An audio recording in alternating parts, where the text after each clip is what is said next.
2:30 in the morning on Friday.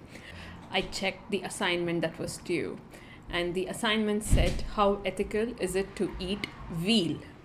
So veal, I did not know the meaning of veal. So at 2:30 in the morning, I googled what veal meant, and I realized it is the flesh of a calf which is just born.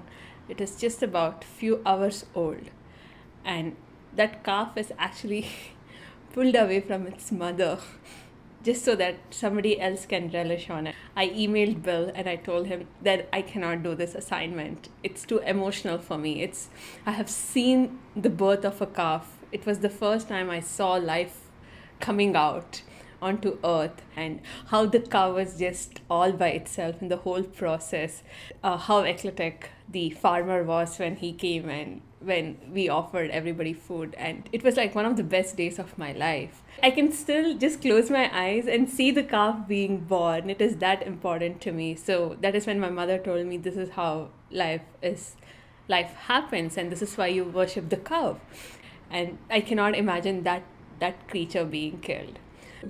And so that the assignment was that, so it was very overwhelming for me. The assignment had videos which we were supposed to go through, but I did not have the nerves in me to sit and watch how a calf is going to be killed, or how ethical it is to even eat a cow, and how badly they treat it. I cannot imagine my arms or my legs being pulled off from my body, my mom witnessing that, and then somebody else relishing my flesh. That is exactly what it is for me. It has a soul, it has a heart.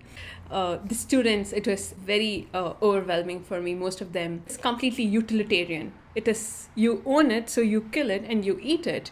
And they believe that it's not God's creation, it is your creation. They live with you, so you own it.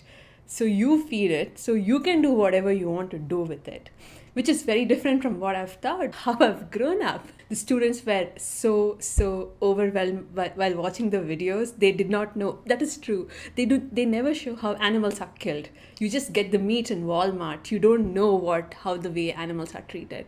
And it is illegal to actually enter their property and do this. I have done this. I have done this in India to get the cow slaughter banned in my city. But you have to go to the extremes. I can't think about 100 million calves being killed every year so that somebody can relish just on that veal part of it. I cannot imagine that. I cannot imagine 12 hens being killed every minute so that somebody else can have chicken. If a day comes when I have to either eat meat or die, I'm going to die, and I mean this. So every second I had to counter argue with the student as to saying one of the students said it is not 100% humane. So I had to cut her short and say, no, there's only two things. There is either humane or no humane. There is no counter slaps. You can't be 10% humane, 20% humane. You're killing something, you are killing something. So it was very overwhelming for me, and I think it was one-sided in the class, but there is a lot more to do, and this is something what I want to do in life. I want to help these animals. I want to build an animal shelter.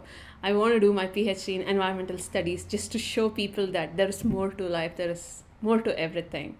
So that's why Bill's been such a great influence on me. He says if it is positive, you have to do it, no matter how hard it is. And yeah, that's how it was.